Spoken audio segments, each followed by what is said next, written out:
Bonjour. Alors aujourd'hui, j'ai pris la décision de faire une rapide vidéo pour vous parler d'un sujet qui généralement fâche aussi bien les lecteurs que mes clients quand je leur en parle, c'est-à-dire quand je leur dis que chaque personne difficile, chaque difficulté qu'ils ont, qu'ils rencontrent sur le chemin, c'est leur maître. Alors pourquoi est-ce que ça fait tiquer, hein? Pourquoi ce mot-là généralement commence à allumer des signaux comment dire, de perdition, on va dire, ou de pas content, je suis pas contente, c'est que c'est le mot maître, hein, c'est le mot maître qui fait barrage. Alors je vais vous expliquer pourquoi hein, et comment, qu'est-ce que ça veut dire le mot maître. Le mot maître, c'est plutôt dans le sens de professeur. Le professeur, c'est quelque chose qui nous est mis sur notre chemin pour comprendre qu'il y a quelque chose à changer dans notre vie, à transformer. Alors je donne toujours cet exemple, hein, je dis toujours que je suis ma meilleure publicité. Euh, j'ai été une femme maltraitée physiquement et moralement, puisque mon compagnon me traitait comme une moins que rien, et m'a envoyé 2 fois à l'hôpital tout de même, hein, assez sérieusement amoché. Donc j'ai été une femme battue. Alors quand je dis à mes clients ou quand je dis en séminaire, je disais en séminaire ou j'écris sur ce blog que j'ai une part de responsabilité dans ce qui est arrivé, ouh là là, alors là ça repart, hein, tous les petits signaux d'alarme repartent dans tous les sens. Alors personnellement, je dois vous dire que j'ai mis quand même quelques années à accepter que le fait d'avoir eu un compagnon brutal avait été un maître pour moi. Alors je m'explique. Pourquoi le fait d'avoir été battu, enfin ou maltraité, a été un maître?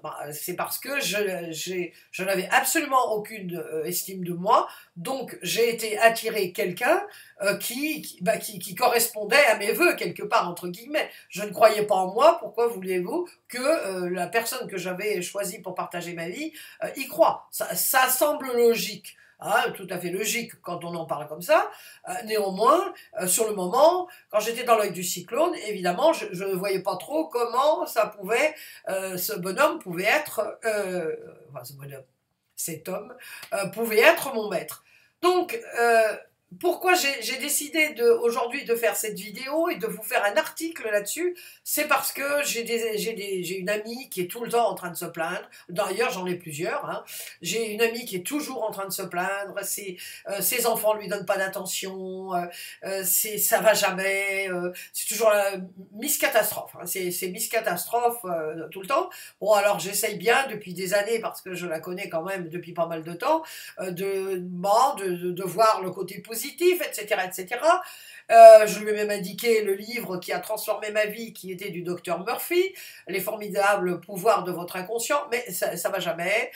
Non, elle continue dans son marécage, hein, elle touille dans son marécage, et je suis absolument certaine que tout le monde, enfin toutes les personnes qui vont voir cette vidéo ou vont lire l'article, ont autour d'elle des personnes qui sont comme ça, qui sont toujours en train de se plaindre, c'est la faute à pas de chance, c'est la faute du gouvernement, c'est à cause du trou de la sécu, et c'est la politique, et c'est si, il y a toujours, elles n'ont pas de chance, voilà, ce sont les éternelles malchanceuses ou les éternels malchanceux de la vie. Hein.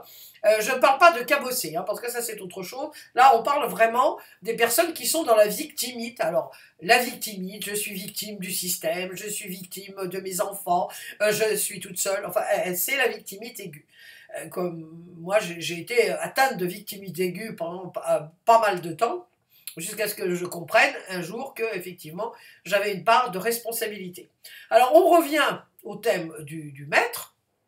Par exemple, je parle dans mon livre La magie de l'intuition d'une personne qui s'est déclarée, enfin qui s'est déclenché un cancer de la thyroïde.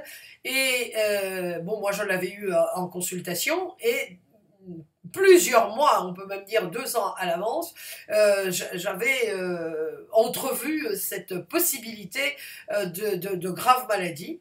Pourquoi? Parce que la personne ne prenait absolument aucun temps pour elle. Elle se dévouait corps et âme à sa famille. Bon, elle avait 2 personnes handicapées, très lourdement handicapées dans sa vie familiale. Enfin, c'était inimaginable. Et je lui avais souvent dit, bon, un tel, faites attention, vous savez, il peut arriver qu'à un moment donné, le corps n'en puisse plus, enfin, quand vous arrivez au stade de la maladie, c'est vraiment le dernier carat, quoi, je peux dire, c'est la dernière chose que le corps a trouvé pour vous dire, stop, il y a des choses qui ne vont pas. Alors, donc, elle n'a pas écouté les signaux d'alarme, et elle s'est donc déclenché un cancer de la thyroïde.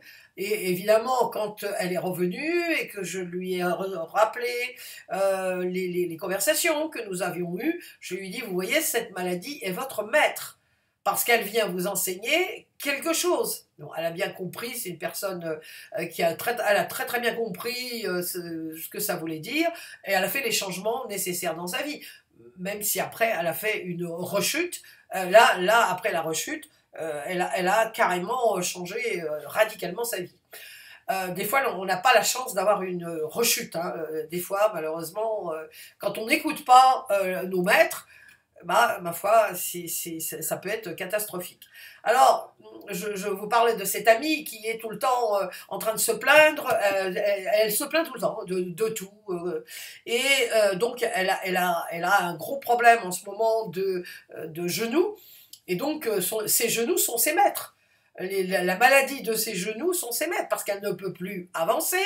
Elle s'est cassé la figure je ne sais combien de fois parce qu'effectivement, les genoux ne plient plus. Donc, la maladie vient lui dire, voilà, c'est ça le maître. C'est donc le professeur. Alors, par exemple, aussi, je pense à quelqu'un qui est toujours en train de se plaindre parce qu'elle est en train de prêter toujours de l'argent, bon, à l'une de ses enfants, à l'un de ses enfants, et il ne lui rend jamais, et elle en a assez, et elle râle, et elle râle, et elle lui reprête encore. Donc, vous voyez, cette fille, la fille de cette dame, est son maître. Non pas parce qu'elle est supérieure, non pas parce que c'est quelqu'un avec une connaissance extraordinaire, non, c'est un professeur. Elle vient lui dire, attention, attention, tu te plains, tu te complais dans la victimite, mais moi je t'envoie un professeur, c'est pour que tu dises non, c'est pour que tu apprennes à t'affirmer, c'est pour apprendre simplement à dire ce petit mot de rien du tout, non.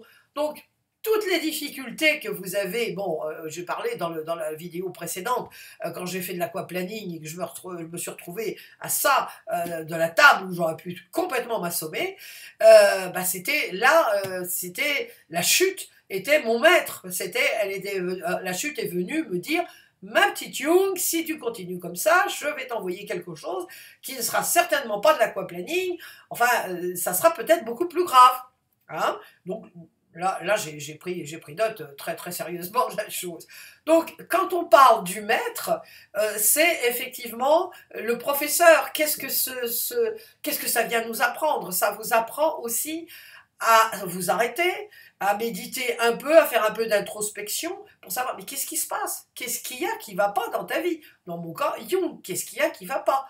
Donc, à ce moment-là, quand il vous arrive une chose désagréable, bon, quand vous êtes dans l'œil du cyclone, c'est très difficile. Si par exemple vous venez de vous faire escroquer, ça m'est arrivé aussi, hein, vous venez de vous faire escroquer, vous venez de perdre de l'argent, vous avez du mal à joindre les deux bouts, vous allez me dire, c'est bien ma petite Sylviane, c'est gentil de dire que c'est notre maître.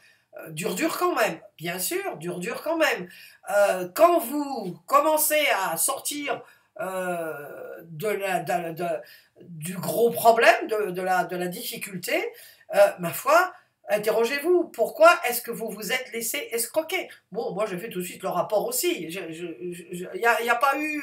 J'ai pas eu besoin d'aller chercher dans un livre le rapport qu'il y avait entre l'escroquerie et ma vie. Non, j'ai compris que j'avais été innocente, naïve, candide, bébête quoi. hein, faut quand même dire bébête. Donc je n'avais pas écouté mon intuition, hein, ça sûrement pas, ça je peux dire que j'avais pas écouté du tout mon intuition. Donc le fait d'avoir été escroqué, déjà ça m'a obligé à faire de sérieuses économies pour payer ce que je devais, et après ça, ça ne m'est jamais arrivé une autre fois. Jamais plus j'ai été battue. Pourquoi? Parce que j'ai travaillé sur mon estime de moi. Pour l'escroquerie, et ben, ma foi, je me suis dit, ma pauvre fille, mais comment as-tu pu tomber dans un truc pareil? Manque de confiance, hein, ou crédulité, hein, faiblesse.